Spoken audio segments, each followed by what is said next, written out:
Adeze Nwankwo. And I remain Olumide. See you next week. Bye-bye. Goodbye.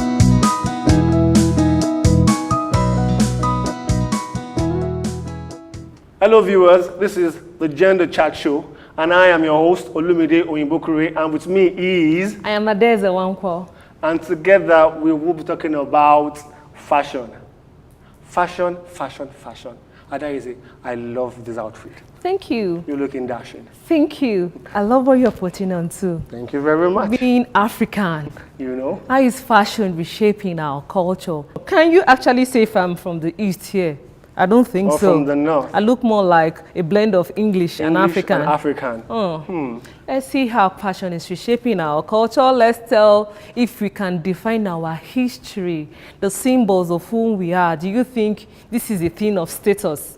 Would you look at how people dress and decide that this person must be very rich, or this person must be from a royal home and all that? What kind of story is fashion telling? Is it telling where you're from, your background, or is it saying otherwise?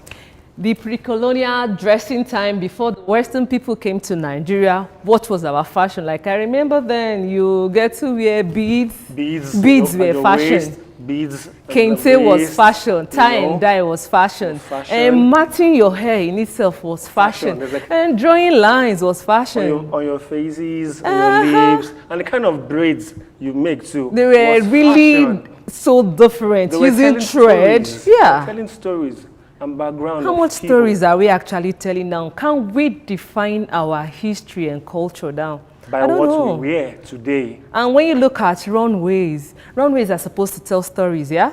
Yes. Runways are supposed to let us know the future, the past, the present, and the now. But I don't know.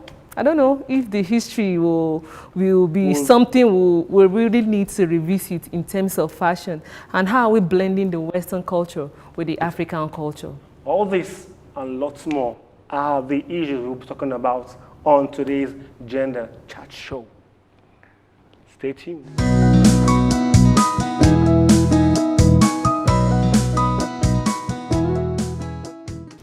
Hello, welcome back. It's still the Gender Chat Show, and we are still discussing fashion and how it is reshaping our society.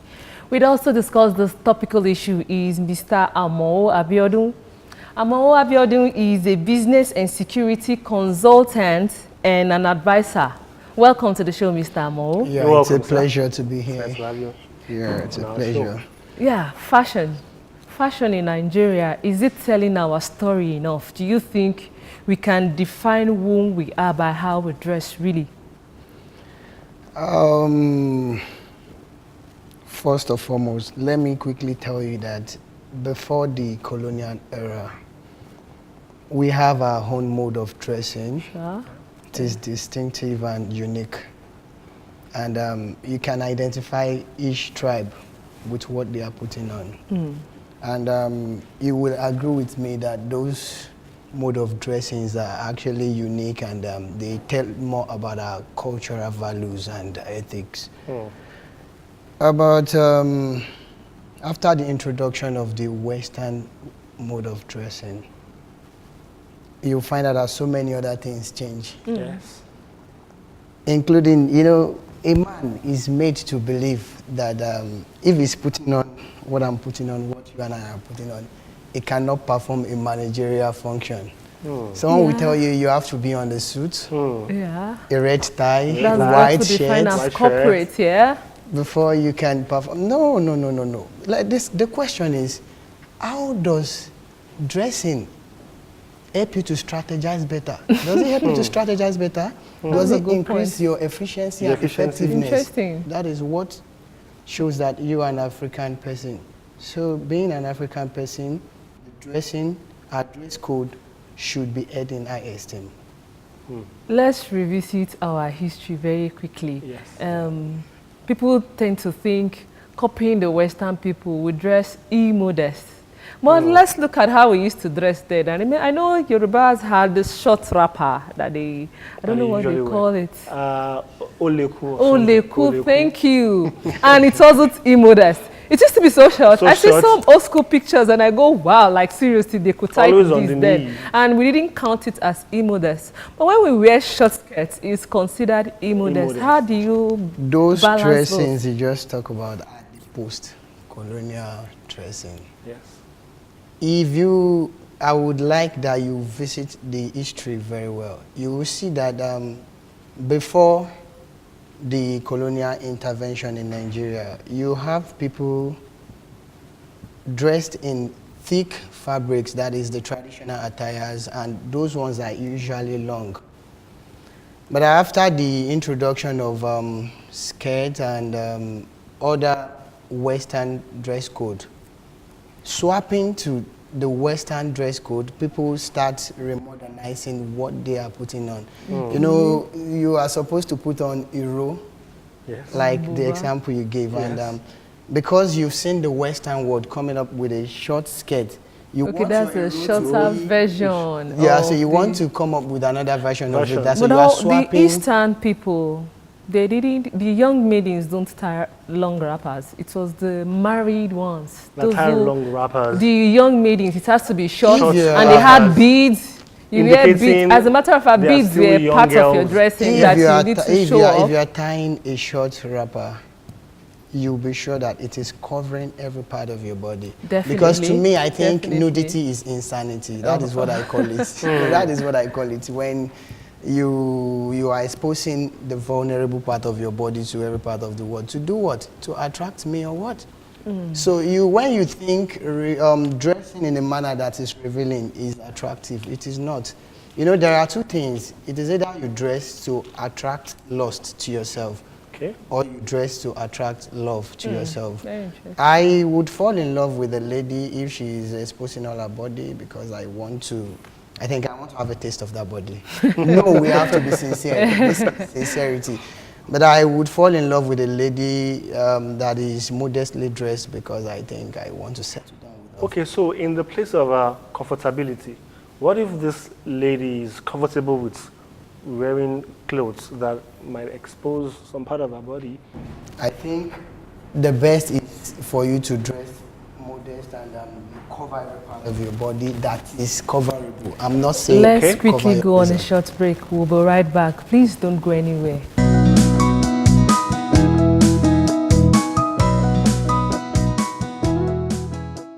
Welcome back, viewers. You're still watching the Gender Chat Show, and I still remain Olumide Oyimbokure.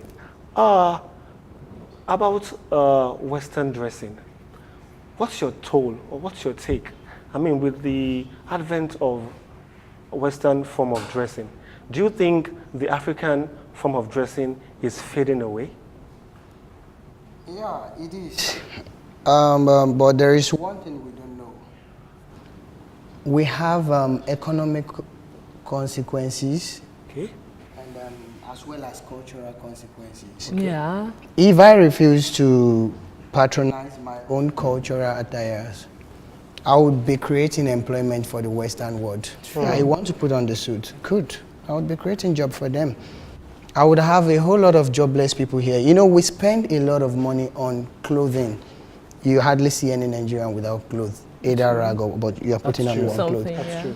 Now, if you patronize, that is the economical consequence. If you patronize the locally made attires, you find out that people would look into going for cotton farming, Yeah. and by so doing, you are enriching the Empowering culture and people. empowering the Empowering economy. the economy. But if Empowering you people if too. you do not do so, well, I'm afraid the culture itself will drain off and it will be impoverishing. So I think both the economical and the cultural consequences is what we should put into consideration, and we can say we need to at least 2-3 times in a week patronize our own dress code, even if at all you have to be official, like I said earlier on. Okay. You still have to patronize your own dress code, which is the Western, Let's which look is the at, traditional. Culture as a symbol of influence and status. You know those from a royal home, what they wear. Then, if you wear damask, you're from seen a as a rich- very rich family and all that. From the east, if you wear a red cap, you're a chief with a feather and feather all on that. You must not be caught wearing a red cap in the east if you're not a titled person. person. So, is this still obtainable? Does fashion still tell your Tells- status or your influence in the Influence society? or where you're from. Yeah, to a reasonable extent. If you live in the rural area, you'll find out that there is boundaries and limits to your dressings. Like I served in Osun State, and when there are some type of beads you cannot use because they are royal beads. Oh yeah. In the American and some other countries as well. So those things signifies that this is royalty. Okay. And you can easily identify a king in Nigeria because Yes. the crown will show you, crown. and Crown you tells will you. see the The dressings and regalia. with Regalia beads. beads. So I think those things are rich in culture and ethical value, and that is the culture of Nigeria and Africa at large. So we should continue to patronize that So culture. how then do we fuse the future, the present, and the past into our culture? How do we tell our story? You see, that was what I said. If we want the past to be seen and be felt, and if we want the future to be brighter, you have to start working from the past. Let what has been done, the labor of those old people, you know how hard someone might have labored to get most of those things together and The tell you this beads, is the what you should ties. put on, this animal skin is for shoe. You know, it's like we are killing their discoveries. A man went into the bush and he was able to obtain animal skin, and he told you that, okay, you have to made use this for this a and shoe out of it. so we need to start revisiting and reorientating the coming generation on what is obtainable if we keep patronizing our own culture, and if we don't give in to the Western culture fully, because giving to someone's culture, giving into it would be killing your own culture, and at the end of the day you might have no cultural heritage to fall back to. Okay, but at what point do we strike a balance between the two? Because take it or leave it, the Western mode of dressing has come to stay. You see, the first assignment starts with our government. You seriously, That's you want, interesting. I need to come to the office on Monday, and I'm coming into the office with this, Okay. and someone is looking at me as Telling if I'm you insane. Maybe he wants me to this go is back home wrong. and maybe Mr. Biodun go back and redress. No, that shouldn't be. Like I said earlier on, dressing this way does not stop my performance. Does it take away your efficiency? Like, or Yeah. if I'm to advise anybody on the security threat and anything here, I would tell you, this thing comes from the head, not from the clothes. So we should first, in our society, imbibe the culture of allowing our people to put on from Monday to Friday Yeah. their cultural Attires. but Promote not the it. agbada, because that would interrupt most Yeah, of the. yeah. You can That's start for putting on. occasions, At least not I'm a having a work short dress. type of the new version of it now. So let people put this thing on, and you start seeing that your children will start learning from you. They will cultivate the habit of putting it on, and the culture will be enriched in that way. Let's quickly talk about culture and the new mode of dressing. Women wear trousers, and now you will see, is it changing how we define our role as women? Because we wear trousers, we feel now, oh, we are men, you can do anything. Do you think that's what is gingering all those women empowerment thing Based and on all what that? was obtainable.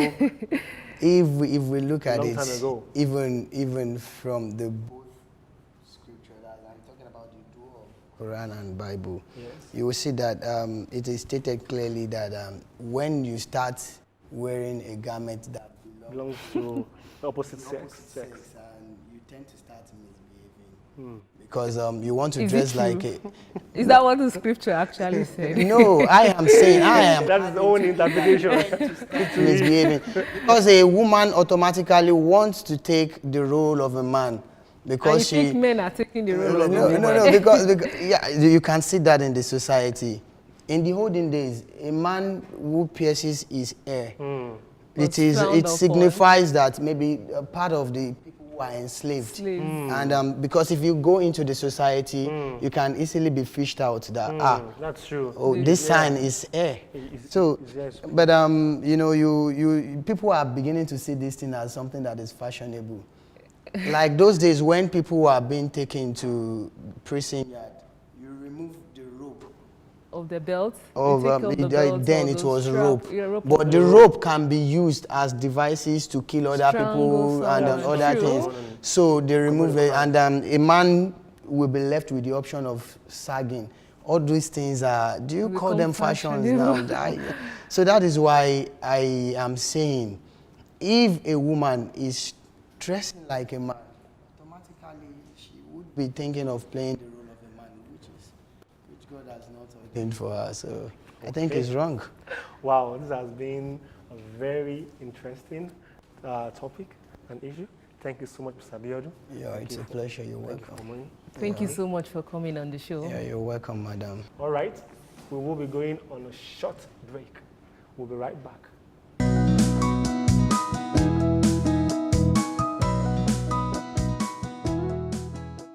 One thing about culture, two major things are known as culture mainly, which is the language and the dressing. But unfortunately for us, because of how we were brought up, we are brought up to wear like what I'm wearing. And we have a lot of this in the market than our own Ankara and the likes like that. And some will even say this is cooler than the Ankara, though to me it's not really.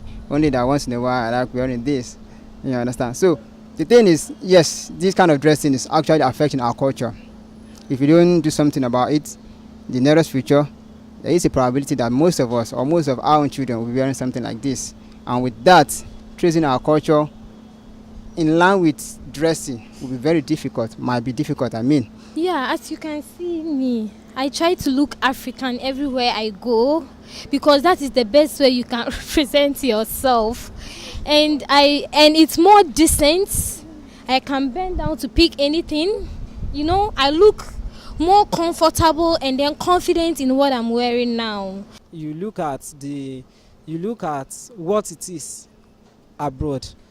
What I'm wearing now is the African attire, and this also, when you see somebody dressed like this, it speaks volume of the cultural knowledge of such a person. It tells you what the person has to offer in terms of cultural knowledge, in terms of diversity. But these days, and that will impact on the language, it will impact on interaction, it will impact on the way the person reason. But because of importation of so many things now, we now dress like the white man. We've imported virtually everything the white man does. So we've gone to dressing, gone to language. When you go to schools today, children no longer speak Yoruba. They don't even know. I have friends who till very, very lately don't like native wears.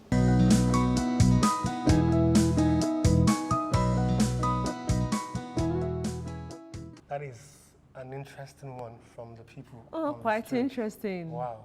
How fashion is reshaping our culture. And to think people don't even know that sagging started from the In prison. the prison, and it's crept into the society and became a trend. You see why we need to tell the history of how some trends came to be. That means that every fashion has A form story. of There's origin, always a story an to tell. origin. Wow, that's wonderful. All right, viewers, if you have any suggestion or any comments, you can follow us on Twitter or like our Facebook page. It is showing on the TV screen. It's so nice having you watching us over there, and we are so glad to also be part Of your lives. of your lives. So join us same time, same station next week on the Gender Chat Show. Bye-bye. Goodbye.